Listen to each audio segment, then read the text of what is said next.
ഏട്ടാ ഒരു 500 രൂപ തരാവാ. 500 രൂപയാ? ഇപ്പൊ ഇതിന് 500 രൂപ? അത് പിന്നെ അനിയത്തിയുടെ കൊച്ചിന് എന്തെങ്കിലും വാങ്ങിച്ചു കൊടുക്കാൻ. 500 രൂപ കുറഞ്ഞൊന്നും മേടിക്കാൻ പറ്റത്തില്ലേ? 100 രൂപ ഒന്നും കിട്ടത്തില്ലേ? 100 രൂപക്കൊക്കെ എന്ത് കിട്ടാനേട്ടാ? അതല്ലേ 2 മാസം മുന്നേ ഒരു 500 രൂപ നീ മേടിച്ചായിരുന്നല്ലേ? അതെന്ത് തീർത്താ? അതിനെ കണക്കൊന്നും നീ പറഞ്ഞില്ലല്ലോ.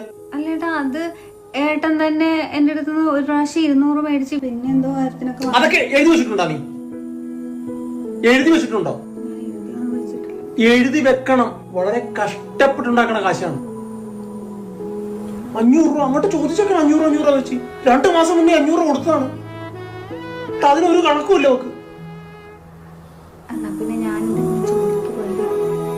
ജോലിക്കും പോകാനുള്ളൊരു കോപ്പിനും പോണില്ല. നീ ജോലിക്ക് ഇവിടുത്തെ കാര്യം നോക്കൂടി.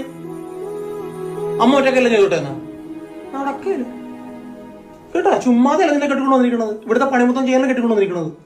അവിടെ വേറെ പണിക്ക് പോയിക്കോട്ടെ എന്നാ.